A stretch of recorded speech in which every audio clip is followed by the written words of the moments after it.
Well, we've lucked out and we've conned this Mohawk elder into telling us a story. We threatened him, actually. And he has one of his favorite stories for us.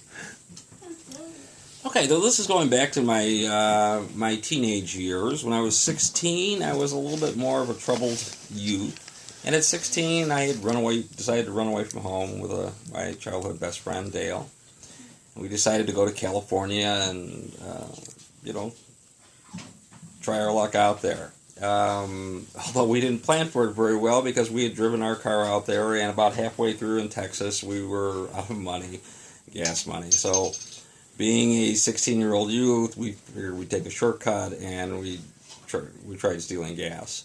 There was a gas station on the side of the highway, and we filled up a tank and drove off. That was before credit cards and all these things now where you have to prepay. We didn't get far. We were only maybe a mile down the highway when a Texas state trooper saw us, and he turned around. He was going in the opposite direction on the highway, and he turned around and started pursuit. Well, being 16, I just floored it and took off. I figured maybe I could find an exit or anything before he caught up to it because he was turning around. Well, they got pretty fast cars down there, and I was in a 77 Grand Prix, and it was pretty slow. And they were catching up to us, and we're weaving in and out of traffic and doing all these different things and trying evasive maneuvers. And then we came up to, they had set up a roadblock. The chase lasted for about 40 minutes. It was a pretty extensive chase. It was 100 mile per hour, over 100 miles an hour chase. I came around a bend, and I saw a squad car off to the right-hand side, and there was an officer that had his pistol drawn, and he was over the hood of his, and he had a pistol pointed at me, and I turned to the guy who was next to me, and I turned my head, and I said, "Dale, duck." And I went to push him, because I saw that this officer was pointing his weapon at us. Well, just as I had turned, this officer had fired, and the bullet came through the front windshield and would have landed me right between the eyes. But because I turned, it hit me right in the corner of my temple.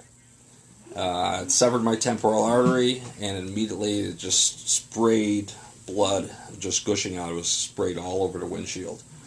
I was able to stop the car. They got out of the car, and I was, they handcuffed me on the side of the road.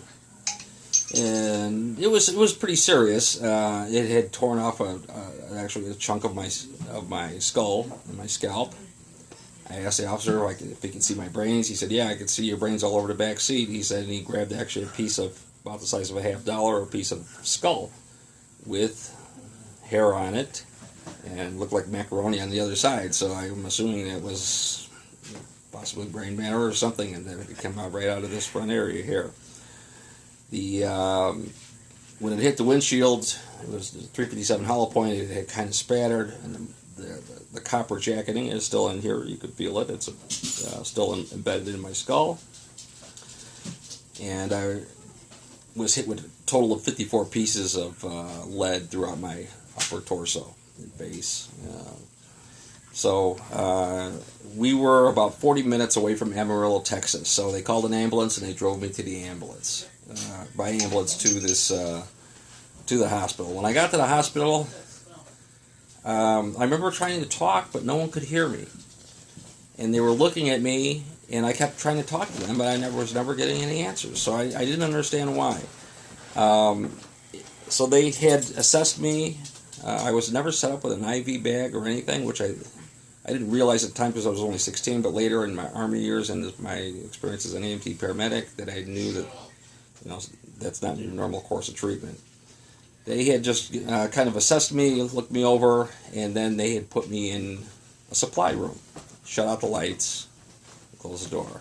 And I didn't realize it at the time, but what they were doing is, as I learned later when I was working in emergency rooms, is this is where they put bodies. And they were waiting for the morgue to receive it. So I actually sat in there for 40 minutes, and I knew because there was a digital piece of equipment that had a clock on it, and I knew I was sitting there for 40 minutes. And then after 40 minutes, an attendant walked into the room, and he'd looked at me, and at that point I was able to sit up. And I said, And he about had a heart attack. He looked like he'd seen a ghost. He came running out of the room and ran to the nurse's desk and said, "This guy is still alive." Oh, man. So I started suspecting, well, why would he say that? He's still alive. I must be dead. I didn't realize I was dead. I didn't feel like I was dead. And so I got up and I was able to walk out. I walked right up to the nurse's station. He said, "Can I get something to eat around here? I'm kind of hungry." And they immediately rushed over, grabbed the stretcher, put me on a stretcher, and rushed me into surgery. Okay, because I had severed artery, and I think I pretty much bled out because I had a full severed artery. It sprayed all over the car. It really was untreated for a 40-minute drive to the hospital. So it was pretty amazing experience. At the same time, back in Chicago, where my father was happened to be working as a garbage truck driver at the time, and he was in the bathtub cleaning up, and he said the Lord appeared to him while he was in a bathtub, and he said that I was mortally wounded, but not to worry, that he was returning him to me, and that I had not fulfilled the plans he has for me. Dang. And so my mom and dad got together with this other guy, Dale's mom and dad, and they drove down and rescued me. So obviously that's a pretty life-changing event. Oh, my goodness. And it wasn't until 30 years later that I really fully understood what had happened there. I had always thought that, I always questioned, was I actually dead? I never felt like I was dead. I didn't have an out-of-body experience or anything like that. And one day at Thanksgiving, and it happened to be that I was actually shot on the day it was Hanukkah, 1979, which I didn't know. I didn't think about the biblical feasts and the Jewish feasts back at that time. So I was born on Passover, 1963. So there's some links there that we were not aware of. But I became fully aware. I had an epiphany 30 years afterwards when I was 46. And I really understood for the first time that, yes, in fact, I was dead. And from my medical experiences working as a Army medic, everything, I realized that there was no way I could possibly have not been dead, because, you can't sever an artery and let it bleed out for 40 minutes and expect someone to survive. So the Lord had his hand on that day and spared me for... Wasn't your time to go.